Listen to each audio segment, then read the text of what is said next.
গঠনতন্ত্রে নাই আমি কাকে বাদ দিয়ে নির্বাচন দিব।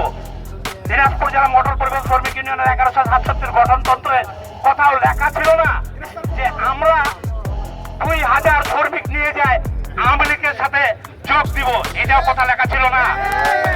আবার আজকে যারা শ্রমিক মার্ডার করে সাইদুরকে রীতিমতো ওপেন বা শেখ বাদশা মার্ডার করলো, ওপেন টার্মিনালে এসে হোটেল করতো এবং পরিবহন স্টাফ তাকে মার্ডার করলো, মার্ডার করে আওয়ামী লীগের আমলের তার পাওয়ার দিয়ে 7 লক্ষ টাকা দিয়ে কেসটা মীমাংসা করলো।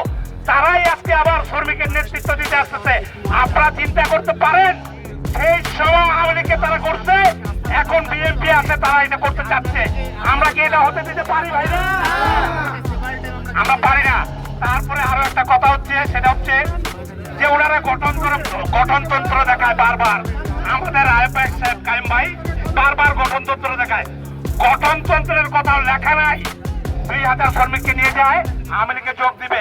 গঠনতন্ত্রের কথা লেখা নাই আওয়ামী লীগকে নির্বাচন করাইতে হবে। যদি তাইলে আমরা স্বেচ্ছায় মানে নিব, কিন্তু কোথাও কি এটা লেখা আছে? নাই। তা আমরা কেন মানে নিব ভাই? দুই একজনের জন্য আমরা 6000 শ্রমিকের ভাগ্য নষ্ট করতে দিতে পারি না। তাই আমরা আজকে রাজপথে নামছি।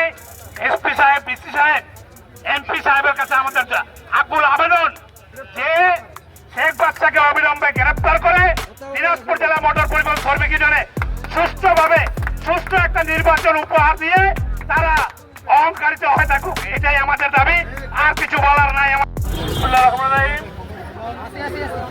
আমাদের একটাই, সেটা হচ্ছে আমাদের শ্রমিকদের অধিকার বঞ্চিত যদি না হয়।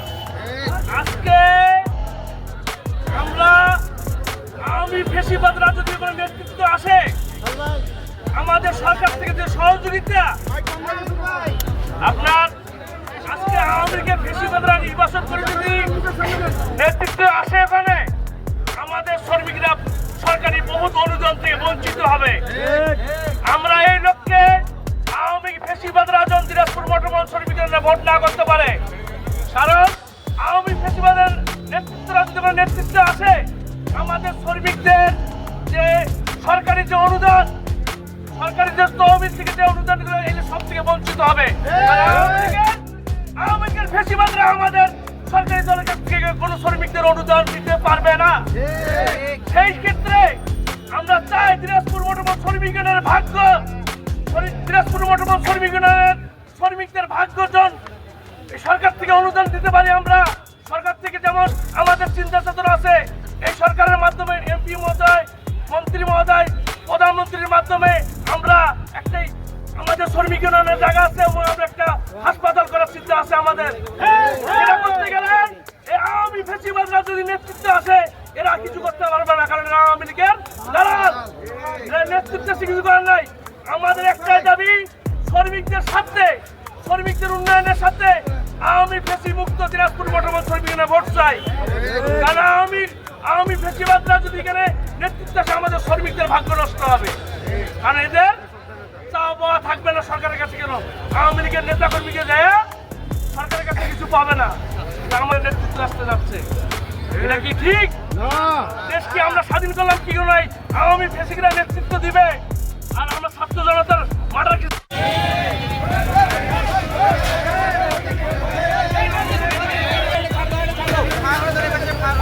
মেডিকেলে যাবে। এটা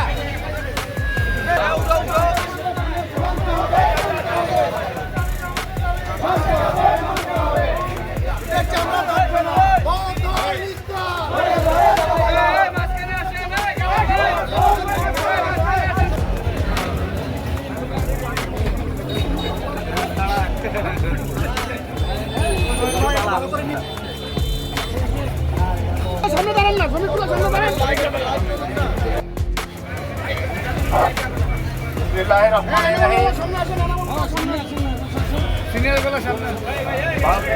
জাতীয়তাবাদী দল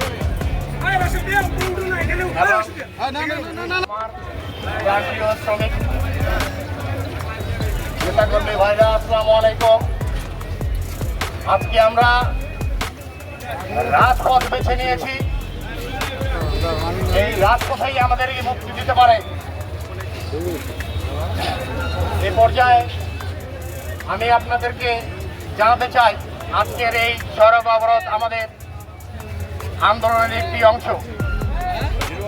বিগত ফ্যাসিস্ট সরকারের আমলের 17 বছর দিনাজপুর মোটর পরিবহন শ্রমিক ইউনিয়নের 1167 যেই সব নেতা নেতৃবৃন্দ 17 বছর অন্যায় অত্যাচার চালিয়ে গেছে, শেখ বাদশাহ সহ ফজলে রাব্বি থেকে শুরু করে আর অন্যান্য যে নেতৃবৃন্দরা দীর্ঘদিন এই শ্রমিকদের অন্যায়ভাবে নির্যাতন চালিয়ে এই যে ফ্যাসিবাদ সরকার আওয়ামী লীগের পাশে দাঁড়িয়ে নির্দ্বিধায় নির্লজ্জভাবে ভোট করছে এবং বিভিন্নভাবে অন্যায় অত্যাচার করেছে, তাদের প্রতিবাদে আজকে আমরা রাস্তায় নেমেছি।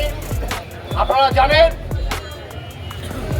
জানেন 5ই আগস্টের পূর্বে যে ছাত্র আন্দোলনের রূপ নিয়েছিলেন, সেই ছাত্র আন্দোলনের এই নেতৃবৃন্দরা আওয়ামী লীগের পক্ষে থেকে বিভিন্নভাবে অন্যায় অত্যাচার চালিয়েছেন এবং ফেসবাদ বিরোধী আমার জানা মতে তাদের 5-6টি মামলা রয়েছে। এই মামলা সত্ত্বেও দিনাজপুর মোটর শ্রমিকের আহ্বায়ক কমিটির নেতৃবৃন্দরা তাদের দ্বারা নির্বাচন করার জন্য একটি রঙ্গমহল তৈরি করেছেন, যার শুরুয়াত করেছেন আজকে দুপুর 3টা কেন্দ্রীয় বাস টার্মিনালে। তাদেরকে নিয়ে একটি মিটিং দিয়েছেন, যে মিটিং এর প্রতিবাদ আমরা জানানোর জন্য এই রাস্তায় দাঁড়িয়েছি। সংগ্রামী